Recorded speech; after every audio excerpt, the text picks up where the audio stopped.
মাত্র 100 টাকা খরচা করলেই আপনি বাড়িতেই খুব সহজে আপনি 1 কিলো ওজনের এরকম কেক বানিয়ে নিতে পারেন।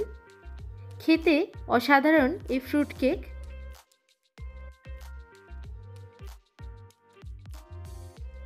আজকে এই কেক বানানোর পদ্ধতি নিয়ে আমি চলে এসেছি। সঙ্গে আছি আমি মধুমিতা। আপনারা দেখছেন মধুমিতাস ফুড কোর্ট। কেকটা দেখেই বুঝতে পারছেন ঠিক কীরকম হয়েছে। এটা দেখতে যেমন সুন্দর, খেতেও ঠিক ততটাই সুন্দর। কেক বানানোর কিছু সিক্রেট টিপস আপনাদের বলে দেব, যেটা আপনাদের কেক বানাতে খুবই হেল্প করবে। কেকটা এখন আমি কেটে দেখিয়ে দিচ্ছি, দেখুন।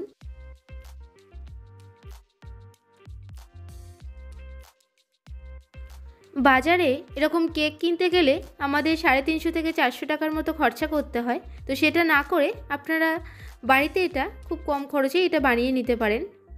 কেকটা দেখেই বুঝতে পারছেন ঠিক এরকম হয়েছে, দেখুন। একদম স্পঞ্জি এবং পারফেক্ট মাপসহ এরকম কেক আপনারা বাড়িতেই বানিয়ে নিন। আমি এখানে কিছু ড্রাই ফ্রুটস নিয়েছি। আপনারা আপনাদের পছন্দ মতো ড্রাই ফ্রুটস নিতে পারেন। এরপর একটা চালনি নিয়েছি। এর মধ্যে দিয়ে দিলাম আমি 250 গ্রাম ময়দা। এই ময়দার সঙ্গেই আমি আরও দুটো ইনগ্রিডিয়েন্টস এখানে অ্যাড করে দিলাম।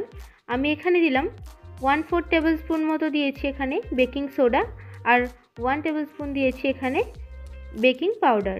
দিয়ে এটা ময়দার সঙ্গে ভালো করে চেলে নিলাম। ময়দাটা এখন আমার দেখুন চালা হয়ে গেছে।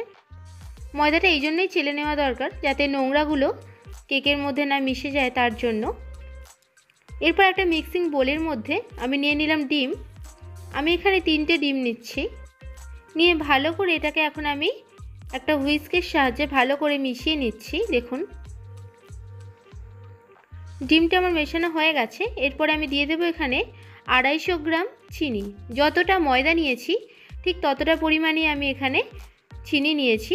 চিনিটাকে আমি এখানে গুঁড়ো করে ব্যবহার করছি, যাতে খুব তাড়াতাড়ি এটা মিশে যায়, তার জন্য। তবে একসঙ্গে দিয়ে দেবেন না। আমি যেরকম দেখুন চিনিটাকে আমি 3বারে অল্প অল্প করে দিয়ে মেশালাম, এরকমভাবেই দেবেন। দিয়ে দিলাম 100 ml সাদা তেল। আমি এখানে সানফ্লাওয়ার অয়েল ব্যবহার করেছি, আপনারা চাইলে এখানে বাটারও ব্যবহার করতে পারেন। এদিকে আমি যে বাটিতে আমি কেকটাকে বেক করব সেটা এখন রেডি করে নিচ্ছি। এতে আমি ব্রাশে করে তেল নিয়ে ভালো করে ব্রাশ করে দিচ্ছি বাটির চারিদিকে। এই বাটির মাপ করেই আমি একটা কাগজ কেটে নিয়েছিলাম, সেটা দিয়ে দিলাম। বাটার পেপার না থাকলে বাড়িতে কোনো এরকম সাদা পেপার থাকলেও আপনারা সেটাকে বাটার পেপারের মতো করে বানিয়ে নিতে পারেন। এরপরে দেখুন সাইডগুলো আমি দিয়ে দিলাম। কেকটা যাতে খুব সহজেই বাটি থেকে তোলা যায়, আমি তার জন্যই এটা করেছি। আপনারা এরকম বাড়িতেও বানিয়ে নিতে পারেন। এদিকে আমি ডিমের মিশ্রণের মধ্যে অল্প অল্প করে এখন ময়দাটাকে মেশাবো। যখন হুইস্কের সাহায্যে এটা মেশাবেন, অবশ্যই এটা এরকম ক্লকওয়াইজই ঘোরাবেন, অ্যান্টি ক্লকওয়াইজ এটা ঘোরাবেন না। এতে আমি স্বাদমতো লবণ দিয়ে দিয়েছি, এখানে জায়ফলের গুঁড়ো, আর দিয়ে দিয়েছি এখানে কমলা লেবুর খোসা গ্রেট করে, আর দিয়ে দিলাম 1 টেবিল স্পুন ভ্যানিলা এসেন্স। এবারে ভালো করে সব উপকরণ মিশিয়ে নেব।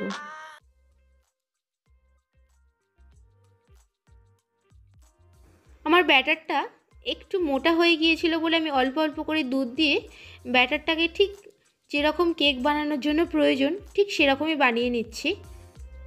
আর এই কমলা লেবু খোসা গ্রেট করে এবং জায়ফলের গুঁড়োটা অবশ্যই এই দুটো ইনগ্রিডিয়েন্টস ব্যবহার করবেন, এবং কেকটা বানিয়ে আমাকে কমেন্ট করে বলতে ভুলবেন না কেমন লাগলো। আমি এখানে খেজুর দিয়ে দিলাম, আর এখানে আমি ড্রাই ফ্রুটসগুলো নিয়েছিলাম। এতে কিছুটা পরিমাণ ময়দা ছড়িয়ে এটা মিশিয়ে নিচ্ছি।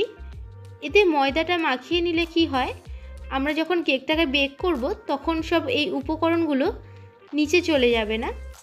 আর ময়দা মাখিয়ে না নিলে অনেক সময় এই ড্রাই ফ্রুটসগুলো কেকের একদম নিচে চলে যায়। কেকের ব্যাটারটা যখন মেশাবেন অবশ্যই একদিকে ঘুরিয়ে মেশাবেন, না হলে কেকের মাঝখানটা ভিতরে ঢুকে যায়, যেটা দেখতে একদমই ভালো লাগে না। যে ভুলটা আমার হয়েছিল, এই অভিজ্ঞতাটাই আমি আপনাদের সঙ্গে শেয়ার করলাম।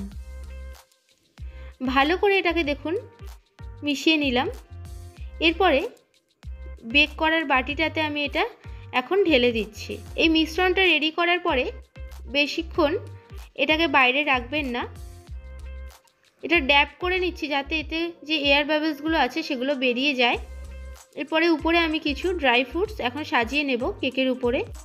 অবশ্যই কেক যখন বেক করবেন গ্যাসের ফ্লেম যেন একদম লোতে থাকে, ভুলেও এটা হাই করবেন না, তাহলে কেকটা পুড়ে যাবে। এদিকে আমি গ্যাসের মধ্যে প্রেসার কুকারে যে আমি বেক করব সেই প্রেসার কুকারটাকেও আমি এখন প্রিহিট করার জন্য বসিয়ে দিয়েছি। প্রেসার কুকারে দেখুন একটা আমি এখানে স্ট্যান্ড দিয়ে এর উপরে এখন দিয়ে দিলাম, বাটিটা ভিতরে দিয়ে দিচ্ছি। দেখুন প্রেসার কুকারটা আমার প্রিহিট করা ছিল, এর মধ্যে আমি এখন কেকটাকে দিয়ে দিলাম।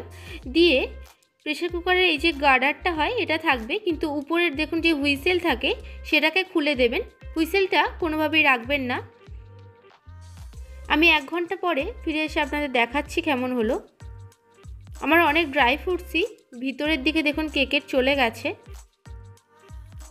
কেকটা এখন আমার হয়নি, কেকটা যদি ঠিকঠাক আমার হয়ে যেত দেখুন কাঠিটা তাহলে একদম ক্লিন আসতো, এতে কোনো রকম আঠালো ভাব থাকতো না। আমি এই জন্য কেকটাকে আরেকবার বেক করতে বসিয়ে দিলাম। আমি আরও 45 মিনিটের জন্য এখন বেক করে নেব। আপনারা এটা মাঝে মাঝে 1 থেকে 2 বার খুলে দেখতে পারেন কেমন হলো।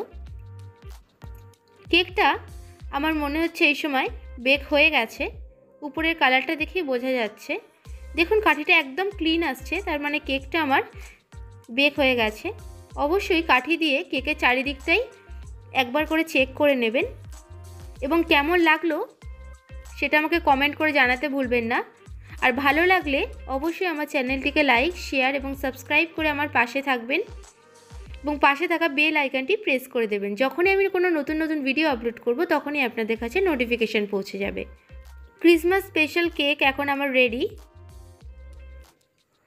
তো বাইরে 400-500 টাকা খরচা না করে বাড়িতে এরকম কেক আপনারা মাত্র 100 টাকা দিয়ে বানিয়ে ফেলতে পারেন। কেকটা কেটে আপনাদের দেখিয়ে দিলাম, দেখুন কেকটা এরকম হয়েছে ঠিক দেখতে। আমার চ্যানেলে যদি নতুন হয়ে থাকেন অবশ্যই আমার চ্যানেলটিকে সাবস্ক্রাইব করে নেবেন এবং আমার চ্যানেলের অন্যান্য রান্নাগুলো আপনারা পারলে দেখতে পারেন।